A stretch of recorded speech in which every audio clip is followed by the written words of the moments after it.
안녕하세요. 복 있는 사람이 즐기는 OQT 오늘의 큐티입니다. 오늘 함께 묵상할 말씀은 요한계시록 2장 12절에서 17절까지의 말씀입니다. 버가모 교회 사자에게 편지하라. 좌우에 날선 검을 가지신 이가 이르시되 네가 어디에 사는지를 내가 아노니 거기는 사탄의 권자가 있는 데라. 네가 내 이름을 굳게 잡아서 내 충성된 증인 안디바가 너희 가운데 곧 사탄이 사는 곳에서 죽임을 당할 때도 나를 믿는 믿음을 저버리지 아니하였도다.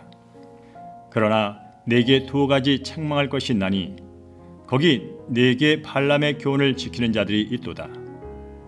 발람이 발락을 가르쳐 이스라엘 자손 앞에 걸림돌을 놓아 우상의 제물을 먹게 하였고 또 행음하게 하였느니라. 이와 같이 네게도 니골라당의 교훈을 지키는 자들이 있도다. 그러므로 회개하라. 그리하지 아니하면 내가 네게 속히 가서 내 입의 검으로 그들과 싸우리라. 귀 있는 자는 성령이 교회들에게 하시는 말씀을 들을지어다.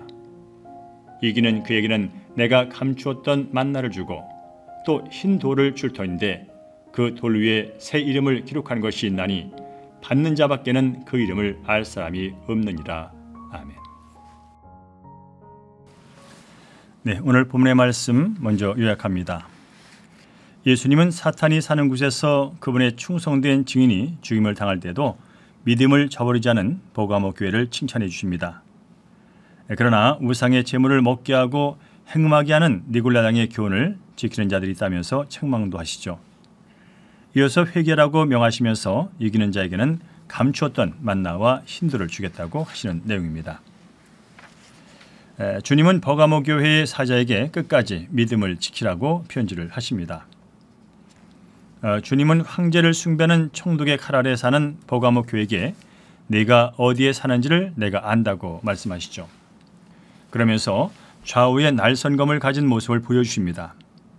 살고 죽는 것은 하나님께 달렸음을 보여주는 것이죠. 마태복음 10장 28절에 보면 이런 말씀이 있죠. 성도는 몸은 죽여도 영혼은 능히 죽이지 못하는 자들을 두려워하지 말고 오직 몸과 영혼을 능히 지옥에 멸하실 수 있는 분을 두려워하라고요. 주님을 위해서 죽임당한 안디바를 주님은 자신과 같은 칭호인 충성된 증인이라고 불러주십니다. 앞선 증인의 순교는 버가모 교회를 더욱 강하게 했습니다. 주의 이름을 굳게 잡고 앞선 증인들의 공동체에 있을 때 나 또한 믿음을 저버리지 않는 충성된 증인이 되는 것이죠. 그렇습니다. 채찍에 맞고 죽어가면서도 구차히 목숨을 구걸하지 않은 그 믿음을 가졌던 우리 선배들을 우리는 날마다 기억해야 할 필요가 있습니다. 따라서 힘들고 어려울지라도 낙심하거나 포기하지 않고 우리의 믿음을 지켜가야 될 줄로 믿습니다. 14절과 15절은 하나님은 진리를 왜곡하면서 세상과 타협해 불의의 이익을 얻으려는 자들을 엄중하게 책망하는 내용이 나오고 있습니다. 바로 주님은 버가모 교회에 발람의 교훈을 지키는 자들이라고 책망을 하셨죠. 발람은 모압 여자들로 하여금 이스라엘 남자들을 유혹하게 해서 행음에 빠뜨리고 우상의 제물까지 먹게 한 죄입니다. 그래서 연병으로 이스라엘 백성 2만 4천 명을 죽게 한 장본인이죠. 발람의 교훈은 신약시대에 와서 니골라당의 교훈으로 둔갑했는데요. 이는 세상과의 타협을 외치는 교훈입니다. 세상과의 불필요한 마찰을 피하고자 우상의 제물을 먹고 행음하는 문화에 적응하도록 하는 것이죠. 교회 가고 예배만 드리면 세상에서 마음대로 살아도 괜찮다고 유혹을 하는 겁니다.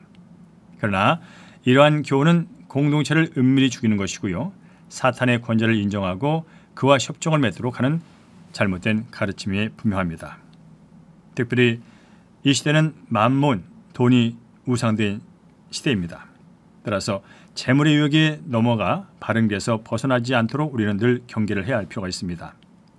성경은 말씀합니다. 물질과 주님을 동시에 섬길 수 없다고요. 오직 예수 그리스도만이 우리의 왕이요 주인 되심을 이 시간도 선포하고 찬양합니다. 16절에서 17절은 니골라당의 교훈을 지키는 자들이 있음에도 손을 놓고 있던 버가모 교회에게 주님은 회개하라고 명령하시는 내용입니다. 다수의 침묵은 소수에 대한 암묵적 동의와 같기 때문이죠.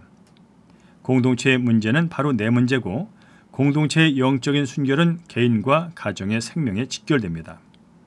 따라서 우리는 공동체의 죄가 내 죄임을 알고 회개해야 합니다. 그렇지 않으면 주님의 검이 공동체를 먼저 향하게 될 것이죠. 믿음을 저버리지 않고 우상의 제물을 먹지 않는 자는 주님이 하늘의 만나를 먹여 그의 영육을 강건하게 하십니다. 또 이기는 자에게는 새 이름이 기록된 신도를 주신다고 말씀하십니다. 하나님께 죄사함과 새 신분과 주의를 얻게 되는 그 기쁨은 바로 받는 자밖에는 알 수가 없지요. 자, 우리도 살면서 여러 가지 잠시 환난을 만날 수 있습니다. 그러나 성경은 잠시 당하는 환난에 경한 것을 영원한 그리스도의 영광과 감히 비교할 수 없다고 말씀하고 있죠. 오늘도 생명수 강가에서 주님과 함께 생명나무의 실과를 먹으면서 누릴 영광을 간절히 기대하면서 오늘도 말씀에 순종하며 귀한 열매 맺는 거룩한 삶 이어가기를 주의 이름으로 축복합니다. 자, 이제 적용 질문 함께합니다. 내가 보고 배우며 따라가야 할 그리스도의 충성된 증인은 누굽니까? 주의 이름을 굳게 잡고 믿음을 저버리지 않고자 내가 힘써야 할 일은 무엇입니까? 무서운 시험에서 승리했지만 은밀한 유혹 앞에 넘어진 적은 없습니까? 내가 먹지 말아야 할 우상의 제물과 피해야 할 행음은 무엇입니까? 세상과 타협하지 않고 유혹을 피함으로 받게 된 영적 축복은 무엇입니까? 자, 이제 함께 기도하겠습니다. 앞서간 충성된 증인들을 본받아 주의 이름을 굳게 잡고 주를 믿는 믿음을 저버리지 않게 하옵소서. 세상과 타협하여 우상 숭배와 행음을 해도 괜찮다고 하는 니골라당의 교훈에 흔들린 죄를 회개합니다. 이제는 우상의 제물이 아닌 하늘의 만나를 먹게 하셔서 하나님이 주시는 사죄와 교제와 영광의 기쁨을 누리게 하여 주시옵소서. 하나님 아버지, 요즘도 우리 주변에는 거짓 가르침과 잘못된 사상을 전하는 이단들이 너무나 많습니다. 오늘도 사랑하는 성도들 한 사람 한 사람을 믿음을 지켜주시고 말씀을 통해 분별력을 주셔서 오직 예수도 주님만 온전히 따라가며 승리할 수 있도록 축복하여 주시옵소서. 모든 것 감사하며 우리의 생명 되신 예수님의 이름으로 축복하며 기도합니다. 아멘.